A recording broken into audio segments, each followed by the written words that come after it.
the critical path.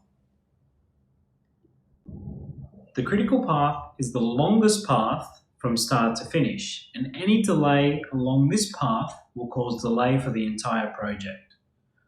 Let's have a look. So we've got a start through an activity chart, and got a finish.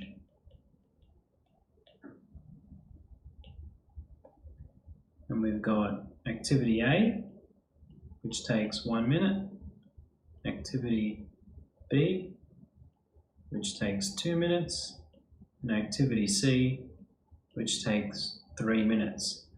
Now, remember, the critical path is the one with the longest path. And it's pretty obvious here that from going from B to C is a longer path than A to C, because here 2 plus 3 gives us 5, and 1 plus 3 only gives us 4. So the critical path is the path from the start to B to C to the finish. And any activity that lies on the critical path is called a critical step.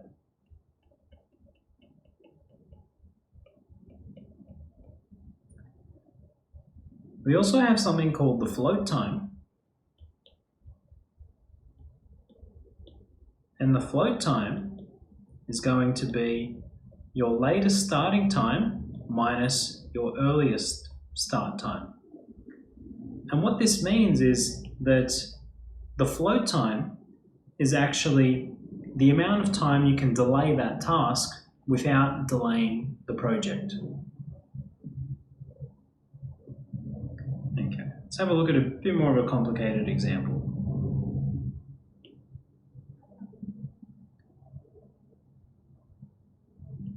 So we've got a start. Let's draw in some vertices.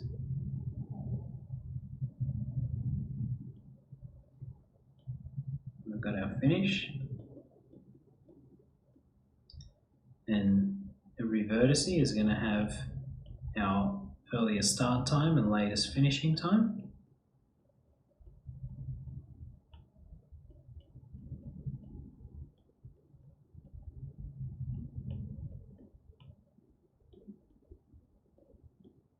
And we'll draw in our edges with some weightings.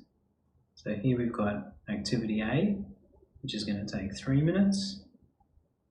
Activity B, taking 4 minutes. A dummy activity with no weighting. Dummy activities always have no weighting. C taking 5 minutes. Activity D taking 3 minutes. Activity E taking 4 minutes. Activity F taking 7 minutes. Activity G taking 3 minutes. And activity H taking 4 minutes. Alright, so the first thing to do is to fill out our earliest starting times for all these boxes. So we begin at the start with 0. And anything with one edge going to the next one is easy because we just add its weighting to the previous earliest start time. So 0 plus 4 is going to give us 4 for that earliest start time. And this one here, the 0 plus its weighting of 3, because it's the only edge that leads to that vertex, is going to give us an earliest start time of 3. Same principle, going from here to here. This is the only edge leading to this vertex from here. So our earliest start time is the earliest start time from here plus its own weighting, which is going to give us 8. 3 plus 5 will be 8. And over here, it's a little bit more tricky because we have 2 edges coming to this point. So the earliest start time needs to be thought about. I can either be coming from here to here or from this here to here. the earliest start time here is 4, and the waiting here is 3, which give me an earlier starting time of 7. But from here to here, that has an earlier start time of 8 and a waiting of 7, and that gives 15, which is bigger than 7, so that's the earliest. We need to take the larger one when we consider our earliest starting time. So the earliest starting time for this activity is actually 15. Here it's nice and simple. There's only one arrowhead coming in towards this vertex. So we just take the previous vertex's earliest start time and add its own weight to give us 12. And over here we've got 2 arrowheads coming into the finish, so we need to consider both. We got the earliest start time of 12 plus its weighting of 3 would give us 15. Or we have the earliest start time of 15 plus 4, which would give us 19. And we always have to take the larger one. So that's going to give us an earliest start time there to finish the project, which also becomes the latest finishing time.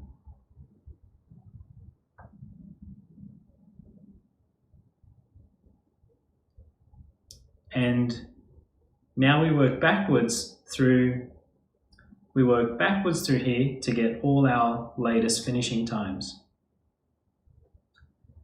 Okay, so because this is the only edge leading back here, we just take our latest finishing time and subtract its weight of 3 to give us 16. Same for over here. Our latest finishing time of 19 minus this weight of 4 is going to give us 15.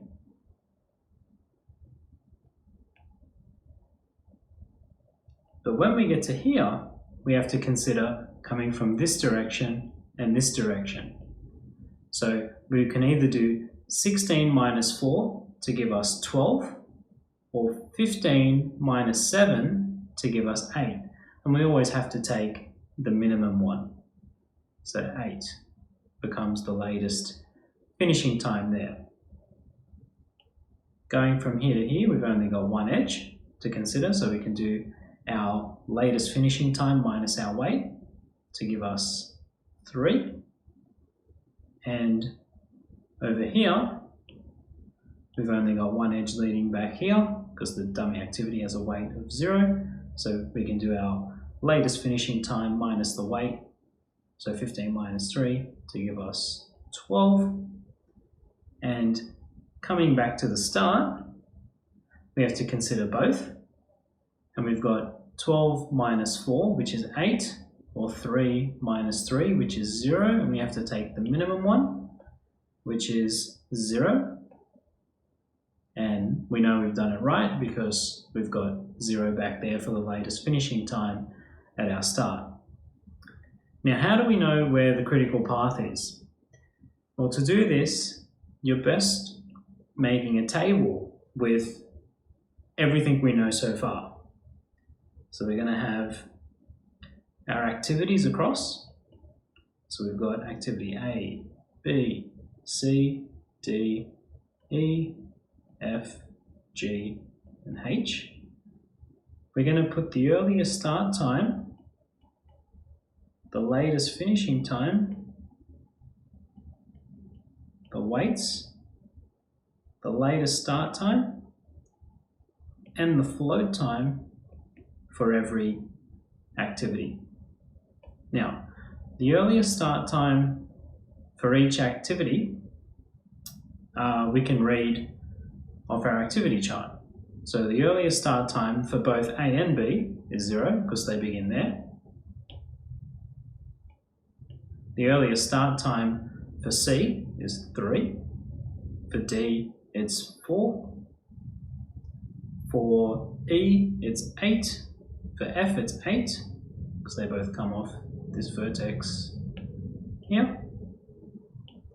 For G, it's 12. And for H, it's 15. All right, the latest finishing times we can get from our second box. So for A, it's 3, because we're looking at where A finishes. A finishes here, so that's the latest finishing time for A. For B, the latest finishing time is 12. For C, it's 8. For D, it's 15. For E, it's 16, because that's where E finishes, so E finishing with the latest finishing time of 16. For F, it's 15. For G, it's 19. And for H, it's also 19. Let's write down the weights of all the activities. So for A, it's 3, that's easy. It's just what's in the bracket next to the activity. So B is 4, C is 5, D is 3, E is 4, F is 7, G is 3, and H is 4. All right, now our latest starting time is our latest finishing time minus the weight of each activity. So we've got them right above each other there. So 3 minus 3 gives us 0 for the latest starting time of A. 12, so we're subtracting all of these from each other. So 12 minus 4 is 8. 8 minus 5 is 3. 15 minus 3 is 12. 16 minus 4 is 12. 15 minus 7 is 8. 19 minus 3 is 16. And 19 minus 4 is 15. And finally, we can get the float time by doing the latest starting time minus the earliest starting time. So we're going latest starting time minus the earliest starting time for all these activities. So 0 minus 0 is 0, 8 minus 0 is 8, 3 minus 3 is 0, 12 minus 4 is 8, 12 minus 8 is 4, 8 minus 8 is 0, 16 minus 12 is 4, and 15 minus 15 is 0. And finally, we can see what the critical path is going to be, because anything with a float time of 0 is a critical step. So A has a float time of 0, so does C, so does F, and so does H. So they're all our float times of 0. So we know going from the start to A, to C, to F, to along H is our longest path, and therefore our critical path.